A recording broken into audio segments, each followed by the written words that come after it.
Bismillahirrahmanirrahim. Assalamualaikum warahmatullahi wabarakatuh. Halo teman-teman semua, apa kabarnya hari ini? Senang sekali saya Afriansah bisa menyapa kembali teman-teman para pejuang CPNS tahun 2024. Selamat datang di my YouTube channel, selamat datang di Nurse Education Channel. Buat teman-teman yang baru bergabung di channel ini, yuk bantu channel ini dengan cara tekan tombol subscribe-nya sekarang juga, karena subscribe itu gratis. Dan jangan lupa untuk tekan tombol like, share, dan komen sebanyak-banyaknya. Baik teman-teman, hari ini kita akan latihan soal untuk persiapan seleksi kompetensi bidang khususnya untuk perawat CPNS tahun 2024, baik D3 maupun profesi nurse. Baik teman-teman, langsung saja kita ke contoh soalnya. Baik teman-teman, sebelum kita ke latihan soalnya, sedikit ada informasi buat teman-teman semua yang sedang mencari bimbel tryout untuk persiapan SKB CPNS 2024 untuk perawat D3 dan juga nurse. Kami dari Nurse Education Channel sedang membuka bimbel tryout SKB CPNS 2024 untuk perawat D3 dan juga nurse. Teman-teman akan mendapatkan 7 paket tryout SKB yang dimana terdiri dari 100 soal setiap paket tryoutnya.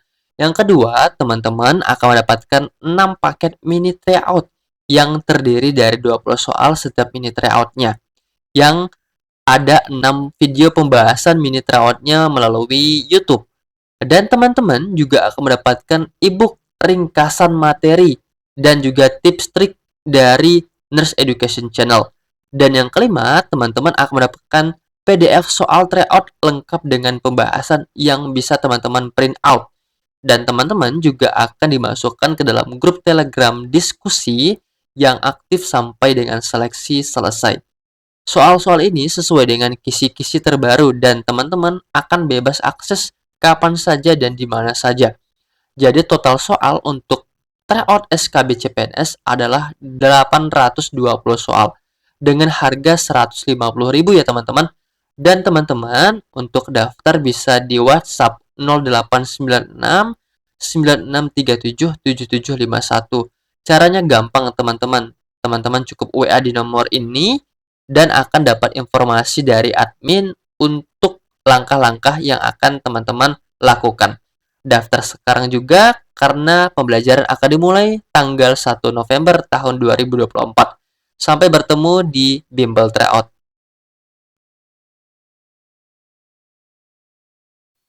Baik teman-teman, kita ke soal yang pertama. Bayi usia 6 hari lahir BBLR, dirawat di NICU dengan berat badan 1.900 gram, dengan refleks menghisap dan menelan lemah. Pemberian minum lewat sonde dengan dosis 8 kali 17,5 cc. Pada saat memberikan minum, tiba-tiba pasiennya muntah. Apakah tindakan pertama yang dilakukan oleh perawat? A. Memiringkan kepala pasien. B. Memeriksa refleks menelan. C. Memantau sisa cairan lambung. D. Mengobservasi volume muntahan. E. Memastikan NGT terpasang dengan baik. Baik teman-teman, di soal ini kita disuruh menentukan tindakan pertama kali, ya, ketika kita dihadapkan dengan kasus yang dimana bayi ini saat diberikan minum, ya, tiba-tiba bayinya ini muntah. Nah, apa nih tindakan pertama kita untuk pasien ini? Jadi untuk tindakan pertama kali kita ketika dihadapkan dengan kasus seperti ini adalah mencegah terjadinya aspirasi. Ya, mencegah terjadinya aspirasi atau mencegah semakin dalam ya masuknya cairan ke lambung ya. Maka tindakan pertama kita di sini adalah memiringkan kepala pasien. Agar apa? Agar cairannya ini tadi ya, cairannya ini bisa keluar dan mencegah terjadinya aspirasi. Begitu teman-teman ketika dihadapkan dengan kasus seperti ini untuk tindakan pertama kali. Nah, tindakan selanjutnya adalah tindakan yang dijelaskan oleh option yang lain ya, yaitu memastikan NGT-nya terpasang dengan baik, ya, mengobservasi volume muntahan atau memantau sisa cairan lambung ya dengan menarik atau mengaspirasi NGT dan lain sebagainya. Namun yang ditanyakan di sini adalah tindakan pertama. Maka jawabannya memiringkan kepala pasien. Begitu ya. Sekarang kita lanjut ke soal berikutnya. Oke, sekarang kita lanjut ke soal berikutnya. Balita perempuan usia 3 tahun dirawat di rumah sakit karena buang air besar cair lebih dari 10 kali. Dari hasil pengkajian menunjukkan anak tidak bisa minum, mata cekung, bibir kering, dan turgor sedang. Dan ada sesak nafas dengan berat badan saat ini 12 kg, tekanan darah 80/50, frekuensi nadi 96 kali per menit, dengan suhu 38,6 derajat Celcius, dengan frekuensi pernafasan 45 kali per menit. Apakah intervensi keperawatan utama yang harus diberikan? A. Kolaborasi pemasangan NGT. B. Menghitung balance cairan. C. Kolaborasi dalam memberikan cairan parenteral. D. Memberikan minum banyak. Atau E. Melakukan water tapis pong. Oke teman-teman, di soal ini kita disuruh menentukan tindakan atau intervensi keperawatan utama, ya. Nah, di soal dikatakan bahwa pasien ini mengalami BAB cair, ya. BAB cair lebih dari 10 kali, yang dimana anak ini tidak bisa minum, ya. Kemudian matanya cekung dan turgor kulitnya ini sedang. Kemudian bibirnya kering. Nah, inilah data yang kita dapatkan. Kemudian data yang lain adalah pemeriksaan tanda-tanda vital. Yang menjadi perhatian khusus di sini adalah suhu, ya, yaitu 38,6 derajat Celcius. Yang dimana di sini mengindikasikan terjadinya gangguan termoregulasi, ya, yang diakibatkan, ya, yang diakibatkan karena adanya dehidrasi. Nah, maka masalah keperawatan utama di soal ini adalah kekurangan volume cairan, ya. Karena di sini anaknya diare, ya. Yang dimana kasusnya di sini diare sedang. Oleh karena itu, tindakan atau intervensi keperawatan utama kita yang harus diberikan untuk masalah kekurangan volume cairan adalah kita berkolaborasi, ya. Kolaborasi dengan dokter untuk pemberian cairan parenteral. Maka jawaban soal di ini adalah yang C, yaitu kolaborasi dalam memberikan cairan parenteral. Option A, kolaborasi pemasang NGT. Nah, ini kurang tepat, ya, karena masalahnya di sini adalah berhubungan dengan cairan. Option B, menghitung balance cairan. Ini kurang tepat juga, teman-teman. Option D, memberikan minum banyak. Ini kurang tepat, karena di sini posisi anaknya ini tidak bisa minum. Option E, melakukan water tapis pong. Ini digunakan untuk demam, ya. Karena jadi demamnya di sini karena dehidrasi. Oke, sepakat ya. Sekarang kita lanjut ke soal berikutnya. Baik teman-teman, kita ke soal berikutnya. Seorang batita perempuan berusia 2,5 tahun dirawat dengan demam tifoid. Anak mendapatkan antibiotik dengan dosis 3 kali 150 mg. Dengan sediaan vialnya, yaitu berisi 1 gram bubuk yang akan diencerkan dengan 5 mili Aquades. Berapa mili antibiotik yang diinjeksikan pada anak setiap kali pemberian?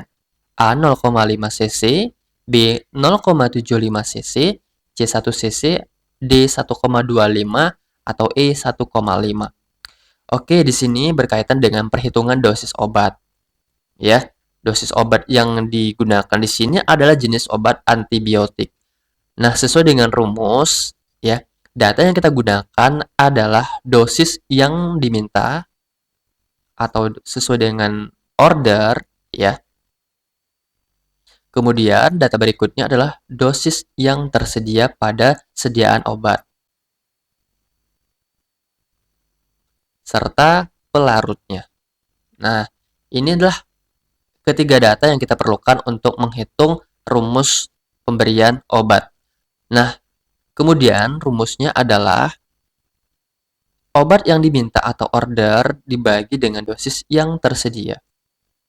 Kemudian kita kalikan dengan pelarut. Nah, ordernya berapa di sini? Ordernya adalah 150 mg. Sedangkan dosis yang tersedia adalah 1 gram. Nah, 1 gram ini kita ubah menjadi miligram, ya. Maka dapatlah 1000 miligram. Pelarutnya adalah 5 mili. Nah, ini miligram. 15 dikali dengan 5, dapatlah 75 dibagi dengan 100. Maka hasilnya adalah 0,75 cc. Jawaban yang tepat di soal ini adalah yang B. Oke, sepakat ya teman-teman? Sekarang kita lanjut ke soal berikutnya. Baik teman-teman, kita ke soal berikutnya. Saudara merupakan seorang perawat di ruang perawatan bayi dengan resiko tinggi. Saudara menyarankan ibu bayi memerah ASI pertama agar dapat diberikan pada bayinya. Tetapi keluarga menolak karena keluarga percaya bahwa kolostrum adalah ASI yang masih kotor sehingga dapat menyebabkan anak sakit dan tidak sesuai dengan kepercayaan mereka. Apakah tindakan yang saudara lakukan terkait kasus tersebut? Oke teman-teman, di soal ini berkaitan dengan peka budaya, yang dimana kita harus menghargai budaya dan kebiasaan klien, ya. Nah, di soal dikatakan bahwa seorang perawat ini akan menyarankan atau memberikan kolostrum, ya, atau ASI pertama untuk bayi, ya. Namun keluarganya ini menolak, ya, karena beranggapan ASI yang diberikan atau kolostrum ini masih kotor, sehingga dapat menyebabkan anaknya nanti akan sakit dan tidak sesuai dengan kepercayaannya. Nah, jika kita dihadapkan dengan kasus seperti ini, ada 3 aspek atau prinsip yang kita ingat, ya. Yang pertama adalah kita tetap mempertahankan budaya mereka, ya. Yang kedua adalah modifikasi. Modifikasi budaya di sini kita uh, tetap mempertahankan budayanya mereka dan memberikan uh, budaya yang baru, ya. Kemudian yang ketiga adalah merubah semua budaya tanpa mempertahankan budaya mereka, ya. Nah, jika kita lihat dari optionnya, option A memberikan penjelasan dan tetap memberikan kolostrum dengan kolostrum donor. Nah, di sini yang pertama di sini sudah benar, ya, yaitu memberikan penjelasan atau edukasi. Namun dengan tetap memberikan kolostrum dengan kolostrum donor ini kurang tepat karena ini melanggar hak autonomi pasien, ya, berhubungan dengan prinsip etik, maka ini kurang tepat. Option B tetap memberikan kolostrum. Nah, ini juga kurang tepat, ya. Sama melanggar prinsip etik autonomi. Option C menghentikan tidak memberikan kolostrum karena keluarga menolak. Oke, ini kita save dulu. Option D memberikan penjelasan dan tetap menghormati keputusan keluarga. Memberikan penjelasan ini sudah benar dan tetap menghormati keputusan keluarga. Artinya kita sudah memberikan edukasi atau penjelasan. Nah, nanti tinggal keluarga bagaimana, ya, apakah tetap ingin memberikan kolostrum atau tetap ingin menolak. Jadi tetap kita hormati, ya, keputusan dari pihak keluarga. Maka option yang tepat di sini adalah yang D. Option E memberikan penjelasan mengapa tindakan tersebut dilakukan. Nah, ini tepat, ya. Namun ada yang lebih tepat di antara 5 option, yaitu option yang D. Oke, begitu teman-teman. Sekarang kita lanjut ke soal berikutnya. Baik teman-teman, kita ke soal berikutnya. Seorang anak balita usia 2 tahun datang bersama ibunya ke poliklinik untuk pemeriksaan pertumbuhan dan perkembangan pada anak. Perawat melakukan tes perkembangan dengan menyuruh anak membuka baju sendiri. Nah, dari hasil tes anak bisa melakukan hal tersebut. Kemudian perawat mengatakan, "Wah, pintar, bisa membuka baju sendiri." Apakah kebutuhan anak yang telah dipenuhi oleh perawat tersebut? A. Kebutuhan sosial. B. Kebutuhan harga diri. C. Kebutuhan rasa aman. D. Kebutuhan aktualisasi diri. Atau E. Kebutuhan fisiologis. Oke teman-teman, di soal ini berkaitan dengan teori keperawatan, yaitu kebutuhan Abraham Maslow, ya. Nah, berikut merupakan tingkatan dari kebutuhan Abraham Maslow. Tingkatan yang pertama di sini adalah kebutuhan fisiologis, ya. Kebutuhan fisiologis di sini merupakan kebutuhan primer, kebutuhan pertama, yaitu kebutuhan akan makan, ya, minum, ya, kebutuhan biologis, kebutuhan akan oksigen. Nah, ini merupakan dengan kebutuhan fisiologis. Kemudian, tingkatan yang kedua adalah kebutuhan rasa aman, ya. yang dimana di sini eh, mendapatkan perlindungan dari bahaya fisik, ya, perlindungan dari kekerasan, dan lain sebagainya. Sedangkan tingkatan yang ketiga adalah kebutuhan sosial, ya. Kebutuhan sosial di sini adalah kebutuhan rasa dicintai, ya, rasa memiliki, atau rasa rasa mencintai dan rasa dicintai, ya. Nah, di soal di tingkatan yang keempat di sini adalah kebutuhan harga diri atau ego, yang dimana di sini isinya adalah prestise atau adanya penghargaan, pujian, status, ya.